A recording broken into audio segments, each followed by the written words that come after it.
téléspectateurs de notre rendez-vous quotidien du dimanche après-midi, je vous souhaite une cordiale bienvenue. J'espère que vous avez passé un bon dimanche, que votre journée se passe bien et surtout que l'Éternel a déversé sur vous et sur votre famille ses riches bénédictions. Alors, comme vous avez pu le constater, nous venons de clôturer il y a quelques jours, bientôt, la semaine pascale. Cette semaine qui commémore la mort et la résurrection de notre Seigneur Jésus-Christ. Cette mort et cette résurrection à laquelle nous sommes tous tellement attachés parce que c'est là que nous avons reçu la rémission de nos péchés, que nous avons reçu le salut. Parce que la parole de Dieu déclare dans ce verset que j'aime beaucoup, Jean 3, pas 16 mais 17. Car en effet, Dieu n'a pas envoyé son Fils sur terre pour qu'il juge le monde, mais plutôt pour que le monde soit sauvé par lui.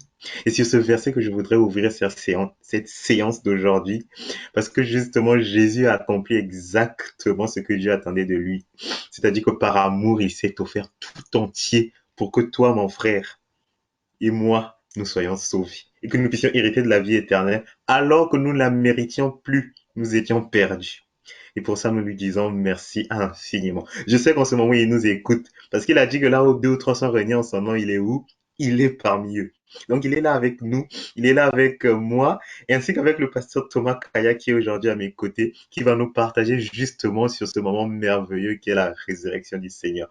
Donc, je voudrais déjà dans un premier temps, maintenant que je vous ai souhaité à vous toutes et à vous tous une cordiale bienvenue en ces lieux, souhaite aussi une cordiale et fraternelle bienvenue à notre cher pasteur Kaya, qui va aujourd'hui nous apporter la parole de Dieu, qui va nous enseigner sur ce thème tant important. Et j'aurais aimé que vraiment vous soyez très concentrés pour écouter ce que l'Éternel a prévu par l'intermédiaire du pasteur Kaya. Alors, pasteur Kaya, bonjour et bienvenue. Sur ce plateau de Télé CBE France, c'est vraiment que l'Éternel t'utilise puissamment pour que tu puisses bénir le peuple de l'Éternel.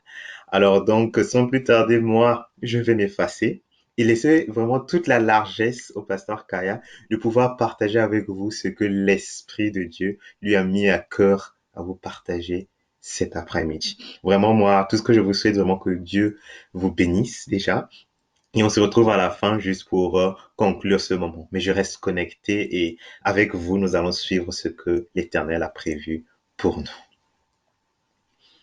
Pasteur Kaya, tu as la parole. Merci, Gedest. Merci beaucoup. Merci aussi au bureau de la section. Merci à nos journalistes de Télé CBE pour nous avoir invités sur ce plateau. Cet après-midi, nous allons parler de la résurrection de Jésus-Christ. Et nous savons bien que cette semaine que nous venons de terminer, la semaine pascale, et ce dimanche, tout le monde a parlé de la résurrection de Christ, le dimanche de Pâques. Pour cela, nous vous invitons à la prière. Seigneur notre Dieu, nous te louons, nous te bénissons. Seigneur notre Dieu, nous te disons grand merci pour tous les bienfaits que tu peux compter en nous. Seigneur, tu nous as dit, venez à moi, vous tous qui êtes fatigués et chargés, je vous donnerai du repos. Ô Seigneur Christ, notre Pâques, par la croix et la résurrection, nous avons la Pâques avec nous. Et c'est pour cela que cet après-midi, Seigneur, nous voulons parler de ta résurrection parce que tu l'as dit. Et tu l'as promis, tu l'as annoncé et la promesse a été faite. Béni sois-tu, tendre Maître. Que ton nom soit sanctifié et que ton règne vienne. Amen. Bien-aimés dans le Seigneur, nous allons prendre nos Bibles pour lire le texte de base qui est dans Luc 24, 1 à 11. Luc 24, 1 à 11. Le premier jour de la semaine, elles vinrent au tombeau de grand matin en apportant les aromates qu'elles avaient préparés. Elles trouvèrent la pierre roulée de devant le tombeau. Elles entrèrent, mais elles se trouvèrent pas le corps du Seigneur Jésus. Comme elles étaient perplexes à ce sujet, deux hommes survinrent devant elles en habits éclatants. Toutes craintives, elles baissèrent le visage vers la terre, mais ils leur dirent, pourquoi cherchez-vous le vivant parmi les morts? Il n'est pas ici, il s'est réveillé. Souvenez-vous de quelle manière il vous a parlé lorsqu'il était encore en Galilée, et qu'il disait, il faut que le Fils de l'homme soit livré aux pécheurs, qu'il soit crucifié et qu'il se relève le troisième jour. Et elles se souvinrent de ces paroles. Elles s'en retournèrent du tombeau pour raconter tout cela aux 11 et à tous les autres. C'était Marie-Madeleine, Jeanne-Marie de Jacques et les autres avec elle. Elles dirent aux apôtres. Mais ces paroles leur parurent une niaiserie et ils ne crurent pas les femmes. Pierre cependant se leva et courut au tombeau en se baissant et ne vit que les bandelettes qui étaient à terre. Puis il s'en alla chez lui, s'étonnant de ce qui était arrivé. Amen. Bien-aimés dans le Seigneur, aujourd'hui, dimanche de Pâques, nous devons prêcher sur la Pâque juive ou le dimanche de Pâques. Malgré le lien dans les Écritures entre la Pâque et Pâques, donc la Pâque juive, donc cette Pâque qui est avec sans S, et la Pâque qui est notre Christ, qui est notre Pâque avec S, je crois qu'il soit préférable de mettre l'accent le jour de Pâques, donc sur la résurrection de Christ. Donc le Pâques, donc la Pâque avec S, donc Christ notre Pâque qui est énuméré sur la croix et la résurrection.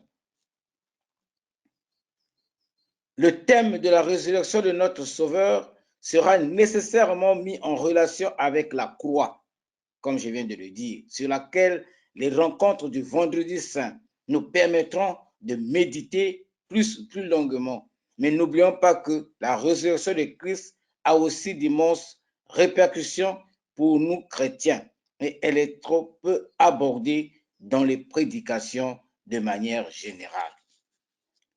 Pourquoi? L'étymologie commune de la Pâque et de Pâques indique un lien fort entre les deux fêtes.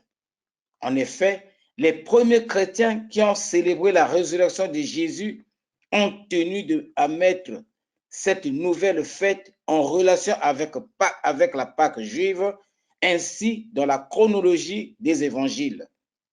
Le dernier repas de Jésus avec ses disciples est un repas pascal qui précède la passion et la résurrection du Christ, a lieu le troisième jour après sa crucifixion. Dissocier la résurrection de la résurrection, dissocier la résurrection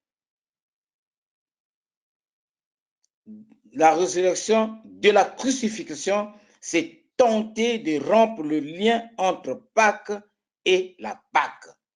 En vérité, la Pâque évoque la mort sacrificielle de Jésus. Pâques signale la victoire du Sauveur sur la mort. Le dimanche de Pâques, de nombreux prédicateurs choisissent pour thème la Pâque juive. Ils semblent ainsi confondre la Pâque et Pâques, qui sont des homonymes, c'est-à-dire des mots phonétiquement identiques, mais de sens différents. Le problème ne se pose pas dans la langue et la culture biblique anglaise. En effet, dans les milieux anglo-saxons, on ne prêche généralement pas sur Passover, passons de l'autre côté, mais sur le jour de Esther, Pâques. Cette confusion, qui n'est pas en soi un problème grave, dénote tout de même qu'un certain déficit résulte fréquemment de cette erreur. On parle trop peu de la résurrection du Christ le jour de Pâques. Nous allons, à partir d'une histoire bien singulière dont l'évangéliste Luc nous fait le récit. Cette histoire se passe le jour même de la résurrection de Jésus-Christ. Bien-aimés dans le Seigneur, le texte que nous venons de lire est très riche en récits sur la résurrection du Messie. Nous allons nous intéresser principalement des deux disciples qui se rendent à Emmaüs. Les deux disciples qui se rendent à Emmaüs. Mais je souhaite d'abord vous dire, à vous, mesdames, quel honneur notre Dieu vous fait d'être les premiers témoins d'un événement majeur qui change l'orientation même de l'histoire humaine. Christ est ressuscité. Permettez, mes sœurs, que je vous dise aussi combien le témoignage d'une femme en ce temps-là n'avait pas de poids. Et nous venons de le lire tout à l'heure au verset 11 du chapitre 24 que nous venons de lire. Il nous dit ceci: mais ces paroles leur parurent une niaiserie et ils ne crurent pas les femmes. Alors Pierre, allant s'en rendre compte lui-même, malgré que les femmes sont allées leur dire que Jésus est ressuscité, les 11 qui sont restés n'avaient jamais cru à cette parole. Ils ont parlé de cette parole, c'est des niaiseries, dans le verset 11 du chapitre 24. Revenons aux deux disciples sur le chemin devant leur conduire à Emmaüs. Le texte de Luc 24 nous montre deux compagnons du Christ qui rentrent chez eux à Emmaüs, déçus de ce que les autorités religieuses et séculières juives ont livré, celui qui pour eux était le Messie. Il incarnait leur espérance de salut politique et social. Toujours dans le verset 24, dans le chapitre 24, le verset 21, c'est là où il le dit, dans le verset 21. Nous espérons que ce serait lui qui apporterait la rédemption à Israël. Mais avec tout cela, c'est aujourd'hui le troisième jour depuis que ces événements se sont produits. Nous espérons que ce serait lui qui apporterait la rédemption à Israël. Mais avec tout cela, c'est aujourd'hui le troisième jour depuis que ces événements se sont produits. Tout ceci est raconté par l'un des deux disciples que Luc identifie sous le nom de Cléopas. À une troisième personne qui s'est approchée d'eux, d'abord silencieusement pour cheminer ensemble. Cet inconnu constate leur tristesse et questionne ses deux compagnons remplis de tristesse. La Bible déclare que celui qui s'approche de ces deux personnes, c'est le ressuscité lui-même. Oh, c'est beau ce texte. Ce texte est très beau. Ces deux compagnons remplis de tristesse, ils sont en train de marcher.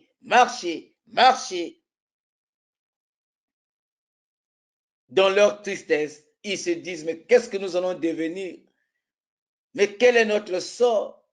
Comment nous serons? Celui-là, comme je l'ai dit dans le verset 21, qui devait apporter la rédemption et qui devait revenir à la vie le troisième jour. Mais il est où?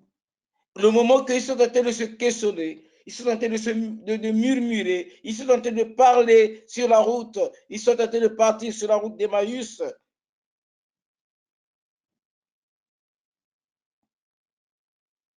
C'est le ressuscité qui s'approche de lui-même. Ils ne le reconnaissent pas. Leurs cœurs sont remplis de tristesse et leur esprit totalement bouleversé. Et pourtant, quand on écoute Cléopas raconter ce qui s'est passé à l'inconnu du chemin d'Emmaüs, il commence par dire, c'est aujourd'hui le troisième jour depuis que ces événements se sont produits. Qu'est-ce qui s'est produit? Nos grands prêtres et nos chefs l'ont livré pour qu'il soit condamné à mort et l'ont crucifié. Jésus le Nazaréen, qui était un prophète puissant en œuvre et en parole devant Dieu et devant tout le peuple. Et qui était le Messie, devant apporter la rédemption à Israël, a été livré et crucifié. Il est mort. Le nom dit, c'est « Voici le troisième jour ». Voilà le nom dit. Voici le troisième jour, qu'il est mort définitivement. Il y a eu ce matin du troisième jour une rumeur. Il est vrai que quelques femmes d'entre nous nous ont stupéfaits. Elles se sont rendues le bon matin au tombeau et n'ayant pas trouvé son corps. Elles sont venues dire qu'elles avaient eu une vision d'ange qui le disait, vivons quelques-uns de ceux qui étaient avec nous.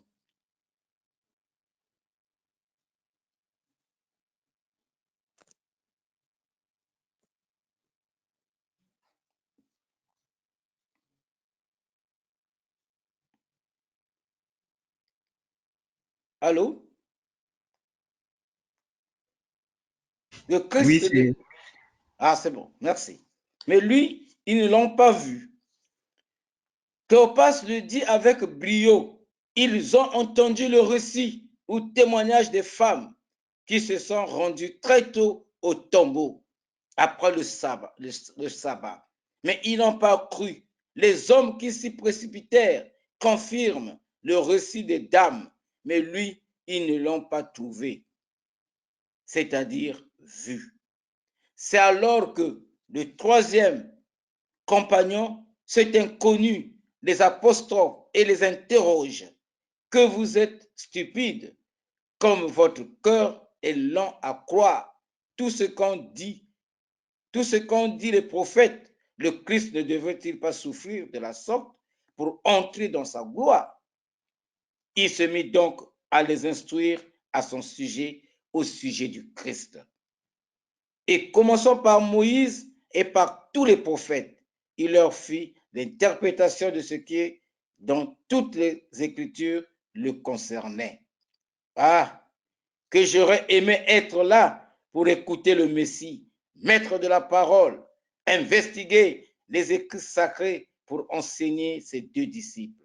Il a dû construire une véritable christologie, une doctrine du Christ. À l'approche du village, il souhaitait encore les instruire, mais le jour déclinait. Il est pressamment invité à entrer chez Cléopas et son acolyte. Il entra chez eux et au moment du dîner, lorsqu'il rend le pain et rend grâce, ils se rendent compte comme si un voile était enlevé que c'était Jésus de Nazareth. Mais déjà, il n'est plus. Alors leurs yeux s'ouvrirent et ils le reconnurent, mais il disparut de devant eux et ils se dirent l'un et l'autre, notre cœur ne brûlait-il pas en nous lorsque nous parlait en chemin et nous ouvrait le sens des Écritures? La conséquence est immédiate. Si le Messie est vivant, il faut donc se rendre compte que les deux disciples reprennent le chemin de Jérusalem pour confesser à leurs frères et sœurs restés dans les cénacles, notamment les 11 et les autres. Jésus est ressuscité.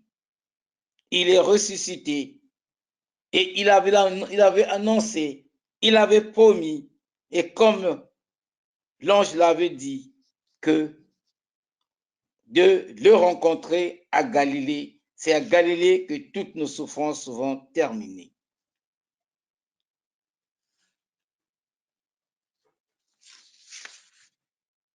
Bien-aimés dans le Seigneur s'est réellement réveillé. Il est apparu à Simon. Ils racontèrent ce qui leur était arrivé en chemin et comment ils étaient fait reconnaître d'eux en rompant le pain. Jésus est ressuscité. Il est ressuscité. Christ est notre Pâque. Et la Pâque pour nous symbolise la mort, la croix et la résurrection. Et c'est pour cela, aujourd'hui, il est ressuscité. Aujourd'hui, nous avons la paix. Aujourd'hui, nous avons le salut. Notre Seigneur est vivant. Il a triomphé la mort. Il est revenu à la vie comme il avait annoncé. Bien-aimés dans le Seigneur, pour terminer, j'ai quelques questions pratiques d'application. Il y a beaucoup de gens, malgré que la promesse a été faite, l'annonce a été faite, mais il y a des gens qui oublient les enseignements de leur maître. Et nous devons le savoir que cette parole est certaine. Bien-aimés dans le Seigneur, tout le long de ma méditation, je vous ai parlé des disciples d'Emmaüs. Ils ont perdu tout espoir. Ils avaient perdu tout l'espoir. L'espérance d'Israël est morte à leurs yeux. C'est la déception. Le cœur lourd de déception. Ils n'ont pas vu le Christ venir dans leur chemin et prendre part à cet exode. Et nous aussi, aujourd'hui, on peut être dans cette inquiétude-là, dans ce désespoir-là, comme les disciples d'Emmaüs.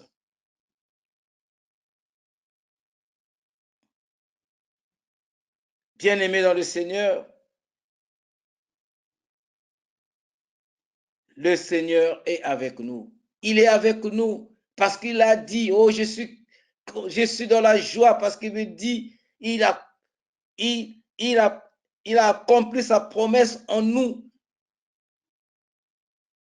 Celui que vous cherchez est mort, parmi les morts est vivant. Il est vivant. Il n'est plus resté dans le tombeau, mais il est sorti du tombeau et il les a dit, allez à Galilée. Et j'insiste, c'est à Galilée que tout va finir. Tous vos soucis, des maladies, des stress, c'est à Galilée. Il est ressuscité. Et quand il est ressuscité avec un corps glorieux, glorieux, glorieux.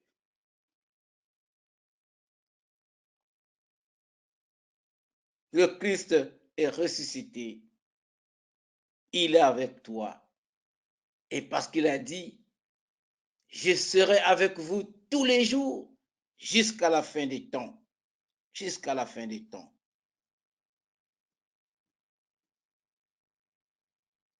Bien-aimés, pour terminer, le Seigneur nous appelle. Il nous appelle pour nous dire que je suis avec vous tous les jours et marchons avec lui et mettons notre confiance en lui et approchons-nous de lui parce que il est allé nous préparer une place. Il viendra nous prendre là où il sera, nous y serons. Que le Seigneur bénisse sa parole. Amen.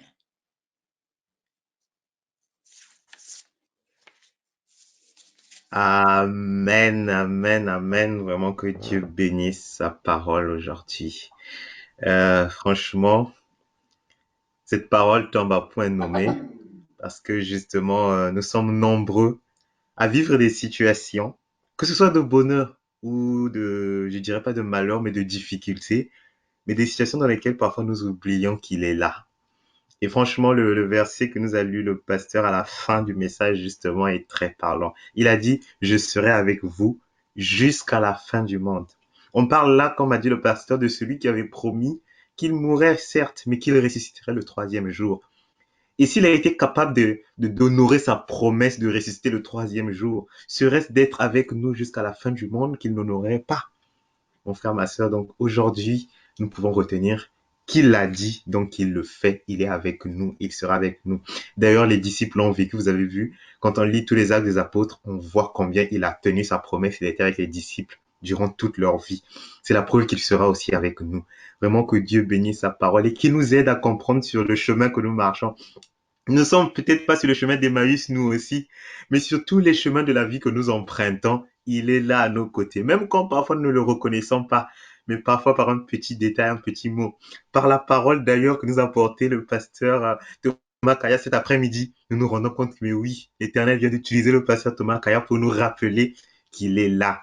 Maintenant que tu es en ce moment où tu es en train de faire la cuisine à la maison, peut-être que tu fais la cuisine, en ce moment où tu es en train d'écouter ce message, il est là à tes côtés. Vraiment, que Dieu bénisse cette parole et qu'il vous bénisse tous. Donc, lentement mais sûrement, nous arrivons donc à la fin de ce moment que nous avons eu de partage. Mais franchement, avant que nous puissions clôturer, j'aimerais juste demander une faveur au pasteur Thomas Kaya pour clôturer ce moment. Cette faveur serait vraiment de prier. Prier pour nos frères et sœurs qui nous écoutent aujourd'hui et qui parfois, euh, certains pour des moments de difficulté qu'ils ont vécu, ont oublié que Dieu est avec eux, que qu'ils puissent se rappeler que comme David pouvait dire que même dans la vallée de l'ombre de la mort, je ne crains aucun mal parce que quoi, ta houlette et ton bâton me rassurent. Que ces gens puissent se rendre compte que même quand on traverse des moments difficiles, il est là, il est là.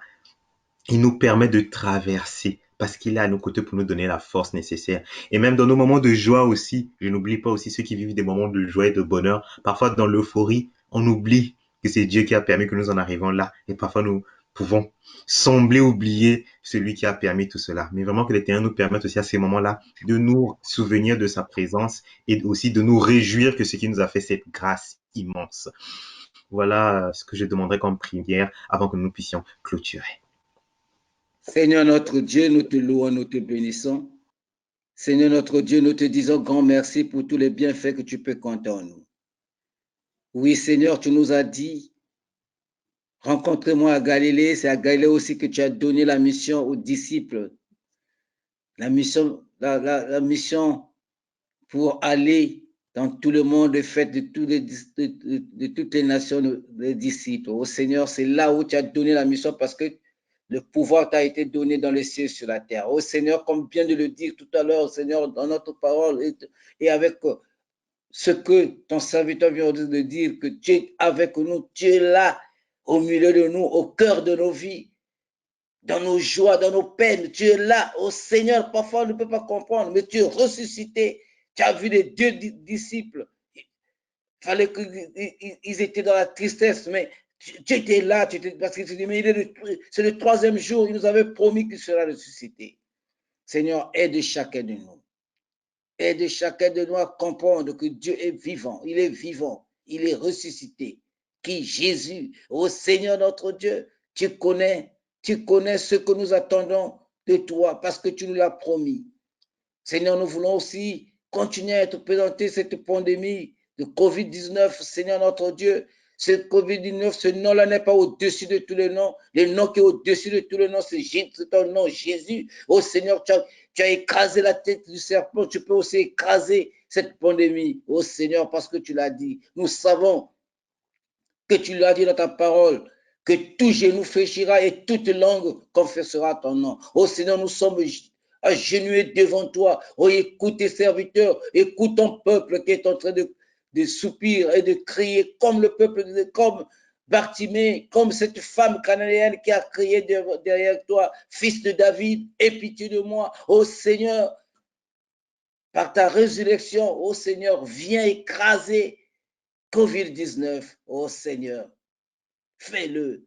Seigneur, tu connais nos maisons. Je voudrais prier pour nos familles. Oh Seigneur, nos enfants. Oh Seigneur, notre Dieu. Oh Seigneur, maintenant ce variant attaque les enfants. Oh Seigneur, protège nos enfants. Protège les familles. Tu connais des dossiers administratifs.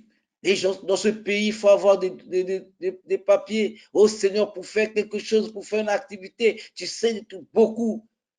Nous voulons te présenter des foyers qui sont déjà là, qui veulent être vraiment des foyers qui sont au bord du divorce. Oh Seigneur, soutiens-les. Seigneur, nous voulons prier cet après-midi pour les veuves et les veufs, les personnes vulnérables, les personnes handicapées. Oh Seigneur, aide-les. Seigneur, nous voulons prier pour tes bien-aimés. Que ton nom, toi tu l'as dit, venez à moi, vous tous qui êtes fatigués. Oh le Seigneur, nous sommes fatigués. Donne-nous le repos et donne-nous ton joug. Ton joug est léger. Seigneur, fais-le. Pas pour notre gloire, mais pour ta gloire. Que ton nom soit sanctifié. Et maintenant que nous voulons nous séparer, Seigneur, nous avons besoin de ta bénédiction. Que la grâce de notre Seigneur Jésus-Christ, l'amour de notre Père et la communion bienfaisante du Saint-Esprit soient avec nous maintenant et à jamais. Amen.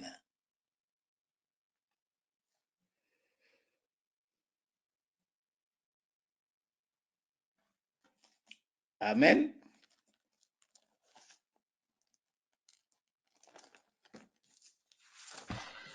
Amen, amen. Merci beaucoup, Pasteur Thomas Kaya, pour ce beau moment que nous avons pu passer dans la présence de l'Éternel. Merci pour cette onction puissante que je sens qui descend en ce moment dans toutes les maisons. Et je sais que cette prière, chacun de vous à la maison l'a reçue avec foi. Et cette prière va faire de grandes choses dans vos vies. Donc, c'est par ces mots que nous clôturons donc ce plateau aujourd'hui. Et vraiment, nous espérons que l'Éternel va continuer cette journée avec vous. Moi et le pasteur Thomas Kaya, nous allons nous arrêter là. Mais l'esprit de celui qui a dit je serai avec vous jusqu'à la fin du monde, il continue avec vous cette journée et jusqu'à la fin, il sera toujours avec vous. Soyez-en certains. Vraiment qu'il vous bénisse et nous vous donnons rendez-vous pour le dimanche prochain pour un autre moment encore dans la présence de notre Seigneur et Maître Jésus-Christ. Que Dieu vous bénisse et à dimanche prochain. Je n'oublie pas de dire encore un grand merci vraiment Pasteur Kaya parce que c'était un moment très très puissant. Que Dieu le bénisse et j'espère que nous aurons encore l'occasion de le réinviter sur le plateau pour nous offrir de tels moments. Soyez bénis et je vous dis au revoir et à très bientôt. Merci.